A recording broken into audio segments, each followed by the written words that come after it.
ಜಾತಕದಲ್ಲಿ ಕುಜದೋಷ, ಮಂಗಳದೋಷ ಅಥವಾ ಅಂಗಾರಕ ದೋಷ ಇದು ಇದ್ದಾಗ ಜೀವನದಲ್ಲಿ ಮದುವೆ ವಿಳಂಬ ಆಗುತ್ತದೆ. ದಾಂಪತ್ಯದಲ್ಲಿ ಕಹಿ ಅಥವಾ ಅನವಶ್ಯಕ ಕೋಪದಂತಹ ಸಮಸ್ಯೆಗಳು ಎದುರಾಗುತ್ತವೆ. ಆದರೆ ಜ್ಯೋತಿಷ ಶಾಸ್ತ್ರದ ಪ್ರಕಾರ ಇದಕ್ಕೆ ಸರಳ ಹಾಗೂ ಪರಿಣಾಮಕಾರಿ ಪರಿಹಾರಗಳು ಇದೆ. ಕುಜದೋಷದ ಪ್ರಭಾವವನ್ನು ಕಡಿಮೆ ಮಾಡಲು ಮಾಡಬಹುದಾದ ಪ್ರಮುಖ ಪರಿಹಾರಗಳು ಏನು ಅಂತ ಇವತ್ತಿನ ವಿಡಿಯೋದಲ್ಲಿ ನಿಮಗೆ ತಿಳಿಸಿಕೊಡ್ತೀನಿ.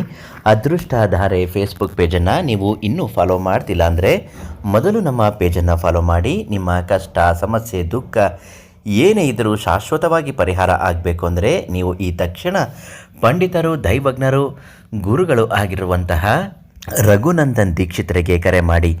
ದೀಕ್ಷಿತರು ನಿಮ್ಮ ಪ್ರತಿಯೊಂದು ಸಮಸ್ಯೆಗೂ ಶಾಶ್ವತವಾಗಿ ಪರಿಹಾರವನ್ನು ನೀಡುತ್ತಾರೆ. ಸಮಸ್ಯೆಗಳು ಅನ್ನುವುದು ಮನುಷ್ಯನಿಗೆ ಸಾಮಾನ್ಯ ಸ್ವಾಭಾವಿಕವಾಗಿರುತ್ತೆ.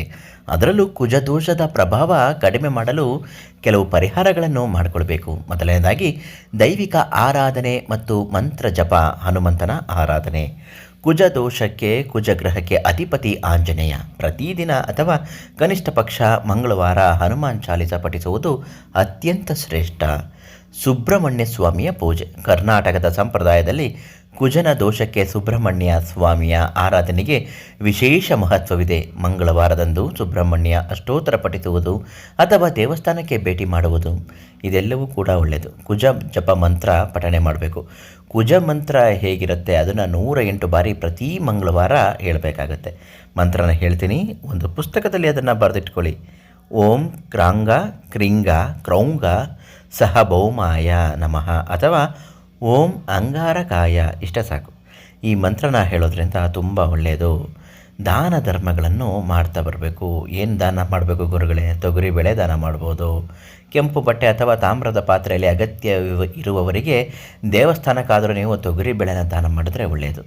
ರಕ್ತದಾನ. ವೈಜ್ಞಾನಿಕವಾಗಿ ಮತ್ತು ಆಧ್ಯಾತ್ಮಿಕವಾಗಿಯೂ ಅತ್ಯಂತ ಉತ್ತಮ ಮತ್ತು ಪರಿಹಾರವೆಂದರೆ ರಕ್ತದಾನ ಮಾಡುವುದು. ಕುಜನ ರಕ್ತಕ್ಕೆ ಕಾರಕನಾಗಿರುವುದರಿಂದ ರಕ್ತದಾನ ಮಾಡುವುದರಿಂದ ಕುಜದೋಷವು ನಿವಾರಣೆ ಆಗುತ್ತದೆ. ಜೀವನದ ಜನ್ಮ ಜಾತಕದಲ್ಲಿ ಯಾವುದಾದರೂ ಸಮಸ್ಯೆಗಳಿಂದ ಬಳಲುತ್ತಿದ್ದರೆ ಈ ತಕ್ಷಣ ಇಂತಹ ಕುಜದೋಷವನ್ನು ಪರಿಹಾರ ಮಾಡಿಕೊಳ್ಬೇಕು. ಸರ್ಪದೋಷಗಳನ್ನು ಪರಿಹಾರ ಮಾಡಿಕೊಳ್ಬೇಕು. ನಿಮ್ಮ ಜೀವನದ ಯಾವುದೇ ಸಮಸ್ಯೆಗಳ ದೋಷಗಳು ನಿವಾರಣೆಗಾಗಿ ಈ ತಕ್ಷಣ ಪಂಡಿತ ರಘುನಂದನ್ ದೀಕ್ಷಿತರಿಗೆ ಕರೆ ಮಾಡಿ. ತುಂಬ ಒಳ್ಳೆಯದಾಗುತ್ತೆ. ಪರಿಹಾರ ಬೇಗ ಹೇಳ್ತಾರೆ.